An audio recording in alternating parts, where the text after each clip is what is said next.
Good afternoon, everybody. As always, my name is JC, and welcome to my channel, Every Man's Thoughts. Today, we're going to be talking some Wheel of Time. There are no spoilers for anything in this, so you can watch safely. So, with that, let's get started.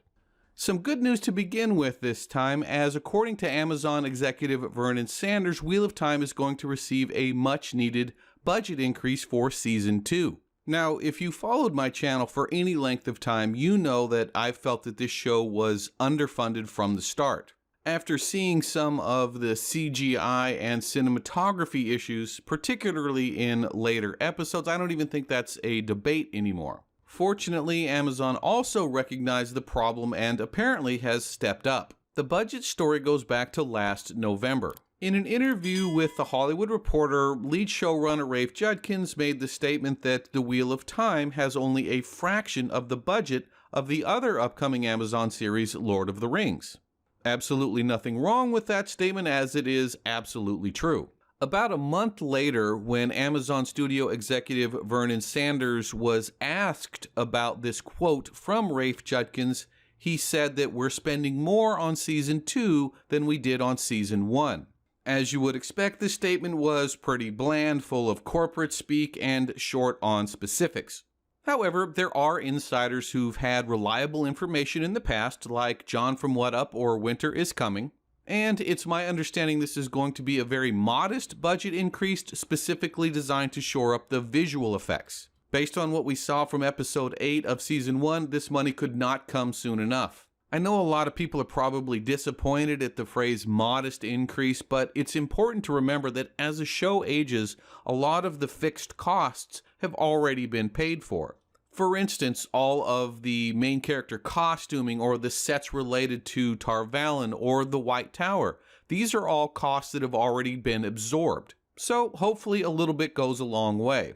The last thing about the budget is these decisions were made in late May, I think just a few weeks after the show finished filming Season 1. So if you're thinking to yourself, wait a minute, they said this show was a huge hit, why aren't they doing more? Please understand that by the time Wheel of Time debuted, they were already probably halfway done filming Season 2. Speaking of the show being a big hit, was it really? We've all seen the splashy headlines, Amazon's biggest premiere ever, but really, what does that mean? A recent article from Bounding Into Comics using the actual Nielsen ratings would suggest what we're hearing is misleading, if not meaningless. For those of you that don't know, Nielsen ratings have been around forever, tracking TV ratings since all the way back to the early 50s. The ambiguity lies in how the ratings are determined. In traditional broadcasting, the broadcast companies have to sell advertising, so it creates a greater level of transparency about what's actually happening in their true ratings. Streaming services have no such encumbrance, thus the transparency doesn't exist. So, in order to get ratings, the rating agencies simply monitor how much time people spend watching the show.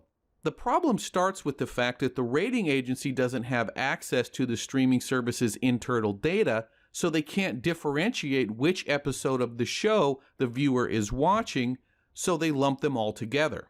So when you see these huge premiere numbers for Wheel of Time, it's important to take into consideration they released 3 new episodes to start. So they now have 3 hours of new content for their title, whereas their competition might only have 1. Remember, the rating agency can't tell which episode you're watching, they can only tell which title. To further cloud the issue is if a show has previous seasons and old episodes lying around, if people watch those, that gets lumped into the ratings as well.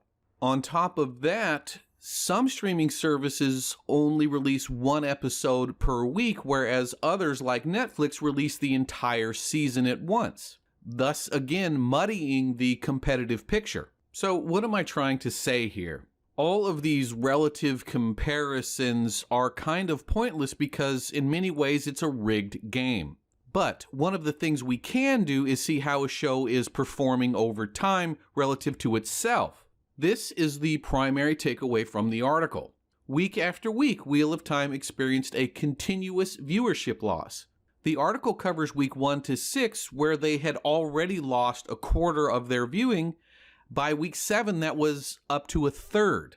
As season finales tend to do, there was a very nice uptick for episode 8, But as you can see, this show may not be the tour de force that Amazon is implying. Remember that these streaming services don't have an advertising model, they have a subscription model. So what the show did on its premiere is probably less important than what it's doing a month from now, 2 months from now, and so on. And it's already falling considerably. Now, I don't want to sound overly negative because the article does state that all things considered, it does appear that the show is doing well. But again, we probably won't know the truth of it for a few more months. The big date to look forward to is probably going to be sometime in late May. If they renew the show shortly after Season 2 finishes filming, which I expect to be around May, just like they did for Season 1, then you know they're very satisfied with the legs of the show. If they wait to commit to Season 3 until they see how Season 2 performs, then you might infer that the show maybe isn't the blockbuster that they implied. Like I said, only time will tell, and we probably will know in the next few months. Speaking of whether or not the show has legs, next I want to talk about an article from Winter is Coming about the maximum episode count they envision for the show. The origins of this article come from an interview showrunner Rafe Judkins gave to Entertainment Weekly. However, for this video, I'm more interested in talking about the write-up they have on Winter is Coming, a great website that I highly recommend to all my viewers. First, Judkins says that the season finale of Season 2 is going to be a launch point for the rest of the season, essentially, where they tie up all the loose ends and brings the story together. Second, and far more interesting, was his comments about the life of the show. In the interview, Rafe Judkins was asked about the extensive compression that they've already done and what their plans are for the future, especially considering how extensive the novel series is. To paraphrase, Rafe said that if the powers that be were allowed the show to just run its complete course, he envisions that at about 50 or 60 episodes.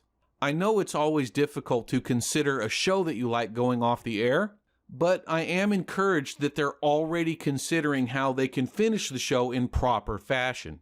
At its current pace of 8 episodes a season, that's going to be 6, maybe 7 seasons, and I think we'd all be satisfied with that. Well, guys, that's it for me this time. Please consider hitting that subscribe button, and I will see you next time.